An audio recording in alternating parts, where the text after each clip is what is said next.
with our son. Like we don't even let him like watch screens unless he's like sick or very certain like circumstances, right? And Yeah. because one of the things that we noticed is, and again, he's 3 years old, is, when he loves to read books, so we'll read him books. I'm reading him his first chapter book on Indiana Jones, and he loves Indiana Jones, so we're reading through Indiana Jones, right? But what's interesting is when I read him a book, I can see the wheels in his mind turning. Why? Because he has to imagine what I'm reading to him, right? So he fills in the blanks, and I think that goes for, when he's looking at books, when he's playing with toys, even to a certain degree. Like, we took him to a Broadway musical. Even then, because you only have certain sets, his mind still has to think through and fill in the blanks of what's on stage and all that. But when you're watching TV, let's say, or a movie or a show, it's doing all the thinking for you. All you have to do is just sit there and consume. You don't have to think. And I noticed this watching him, like the handful of times that he's watched a screen, is he's just sitting there and vegging out, and he's not having to think. He's just consuming and watching the screen. And I feel like that's kind of what AI is going to do. It's going to take away our kids, especially, Grok, baby Grok, that's targeting little kids, but just in general with humanity, it's taking away our ability to critically think and process things and imagine, and because it's doing it all for us, so our brain doesn't have to do that.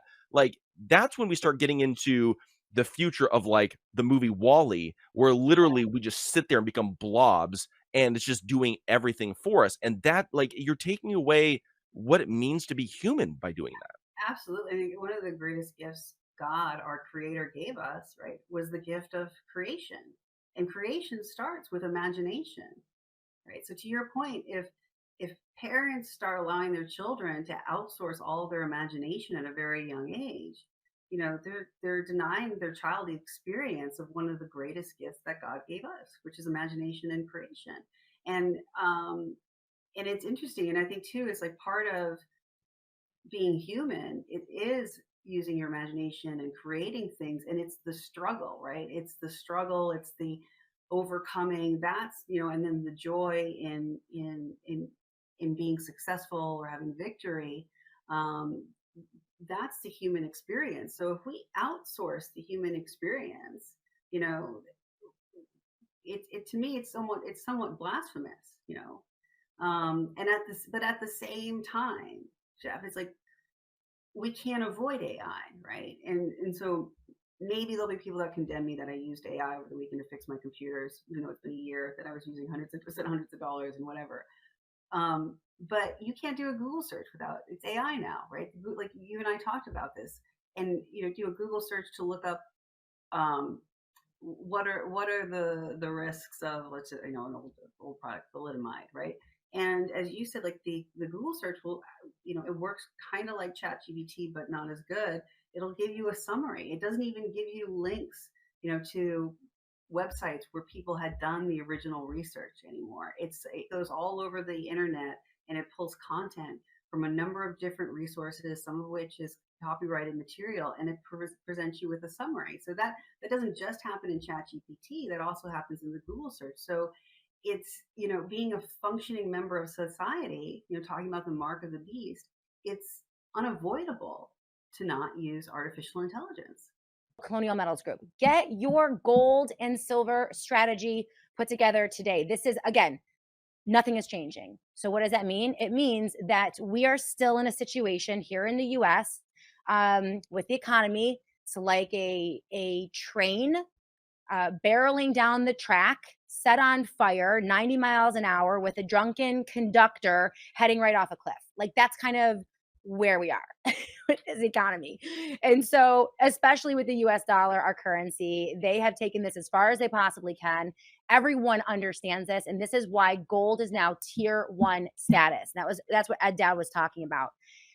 Gold is money good, meaning you could buy a house with gold. We could see a situation, especially with Texas and Florida now adopting gold and silver as legal tender. That is the first step to their ability to establish a sovereign bank. You have saved your entire life, you're a retiree, and your money is wrapped up in a 401k, IRA, and it's the stock market or even federal government instruments. You have to consider physical gold and silver as a hedge. Doesn't mean you have to go in and go all in on it. It could be a portion, it could be a quarter, less than that, but everyone needs to be hedging right now with physical gold and silver, and also physical gold and silver backing up your retirement. As you guys know, Colonial Metals Group is this company is amazing. I trust this company. I know all the primaries. We've been working with them for years, and they take amazing care of this audience. So you're going to want to go to colonialmetalsgroup.com/joy, colonialmetalsgroup.com/joy. See if you qualify for $7,500 in free silver. This is an amazing company. They are not going to give you a pressure sell. They're not going to manipulate. They don't do fear selling in any capacity. They just give you all the information that you need and let you make the decision that is right for you and your family. So colonialmetalsgroup.com/joy. Yeah. Well, and it's funny. There was a comment in the live chat where they said, get that child a Lincoln Log and a Rector set, Jeff, life size Tinker Toys. I'm like, that's all he plays with all day long. That's awesome. But I think that when we're dealing with all of this, it's like there is a direct attack on the definition of being human that's happening right now. There's the biological component, which you and I have talked about many times, about how they're genetically altering human beings to where it's like, are you really still human if you've been genetically altered? So there's that whole question. But then even just when it comes to like the purpose of being human, and I tell this story all the time, but like if you go back, there's a great interview that or a very enlightening interview, I'll say, that Elon Musk did with Benjamin Netanyahu talking about the future of humanity. And Benjamin Netanyahu asked him, what's the end game here? Where does AI take us? And he said it's either going to be Terminator or it's going to be, heaven on earth. And his description of heaven on earth is basically, we all have universal basic income. We don't work. We don't have to think through anything. We just literally think something, and we immediately have access to all the information through Neuralink. We can 3D print all of our food, so we've got that all covered, and we basically just live a hedonistic lifestyle, and AI and robots do all of the work for us, and we just sit around and do nothing. And I'm like, you're taking away everything of what it means to be human. We no longer have to struggle. We no longer have to make mistakes to learn from. And for me, I grew up playing basketball, and one of my favorite authors I used to read a lot was John Wooden, who was the famous coach at UCLA. And one of the things that he made the point is like, if you don't make mistakes, you don't learn, you don't grow. And it's like they're stunting our development as human beings by taking away our ability to mess up and make mistakes and learn from our mistakes. It's like you're screwing with humanity in so many different ways. Yeah, I think that's absolutely intentional. Like, I think they are trying to turn us into, as Peter Thiel said, a docile species.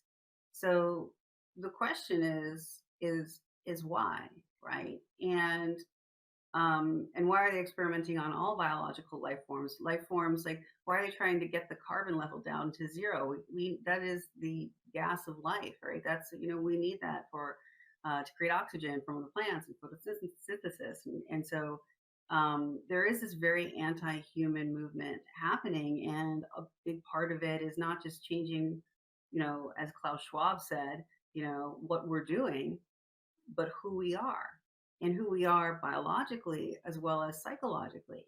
So they are trying to dumb us down a bit. And again, if they're trying to get us to be so docile and not, and dumb, right, I would say too, never get that urge to create. You don't have that passion, that drive to push back against anything. The question is, why would human beings do that to their own species, and also create an atmosphere? Let's be clear. The net zero carbon, getting down, create an atmosphere where the human species cannot thrive and potentially not even survive, especially when they're wiping out our food supply. The mRNA, as you know, Jeff, the mRNA being approved by the FDA to be used in cattle and chickens and now most recently even in our pets. And this stuff sheds toxic biosynthetic pathogens. So they're destroying all these life forms. And the question is, why are they doing that? And also then, why are they moving the human species to something that, as Elon has said in an interview, best case scenario is a pet? Well, what is worst case scenario? That human beings that are being treated the way that we treat livestock, right? We will be, and I don't mean they're going to eat us, by the way. I mean that we would be used as an energy source, right? So there's a lot of research in the biotech and military in regards to the amount of energy and specifically processing speed, right, that the human brain has. And they can literally harvest human brain organelles. And there was just a couple months ago the first biosynthetic processor using cells from a human brain as part of the processing. And as I listen to these oligarchs and I go on a number of different websites, even like the Rand Institute, like they talk about the amount of energy the human brain um, can generate or the minimal amount that it would need to generate a processing speed. So I think, it looks like the idea is not only are humans going to be, subservient to AI, but potentially they're using us as an energy source for artificial intelligence. And I think it's terrifying. And people, I'm not sure why, you know, we're not having conversations where we're asking what's the end game with AI. So in the interview, again, the Times interview between Ross Defoe and Peter Thiel, Ross asked him, he said, well, Peter, you're a huge investor in AI. What are you investing in? And he didn't want to answer the question. And he just basically said, well, I'm basically investing in more or less a big idea. How big is AI going to be, right?